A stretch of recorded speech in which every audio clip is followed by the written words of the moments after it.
In this video, we're going over house robber. So you're a professional robber planning to rob houses along the street. Each house has a certain amount of money stashed. The only constraint stopping you from robbing each of them is that adjacent houses have security system connected, and it will contact the police if two adjacent houses were broken into on the same night. Given an integer array nums representing the amount of money on each house, return the maximum amount of money you can rob tonight without alerting the police. So in our first example, we'll give it a 1, 2, 3, 1. We can rob the first house and then skip to the next house because two adjacent houses have securities in them. So we rob the first house and then rob the third house to get a total sum of, or total amount of money of 4. Let's go for the dot process.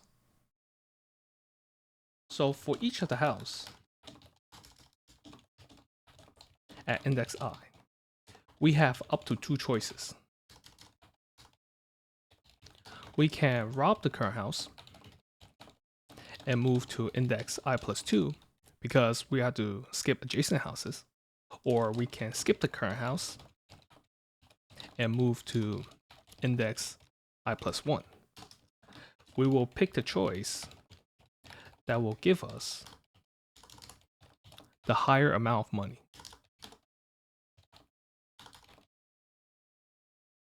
Now let's implement the recursive approach. So what parameters do we need? We need I, the current index of the house, the current index, and also nums, the input array. Now what's the base case? If I is out of bound, this means there are no more houses to rob. We can return 0, because if there are no more houses, the amount of money we can get is 0. Then each of the recursive call, we're going to recursively find the money M1 if we rob the current house. So we're going to move our index to I plus 2, and then we're going to recursively find the money M2 if we skip the current house. This means we're just moving our pointer forward to I plus 1. Then we're going to return the larger value between M1 plus nums I because we robbed the current house, so we gain the amount of money that's inside the current house, and also M2. Now let's go over the time and space complexity. For the time complexity, we'll get O of 2 to the n, where n is the length of the input array.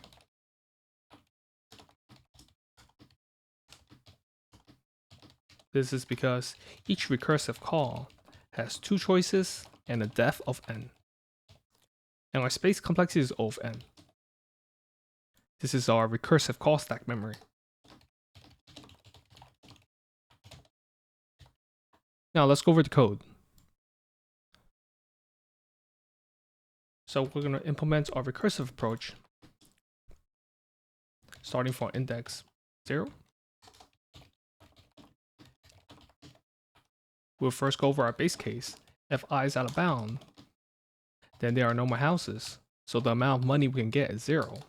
Then we'll return the maximum amount of money between robbing the current house. If we rob the current house, we move our index to I plus 2. We want to skip adjacent houses and then gain the amount of money that's currently in the house, and also skipping the current house.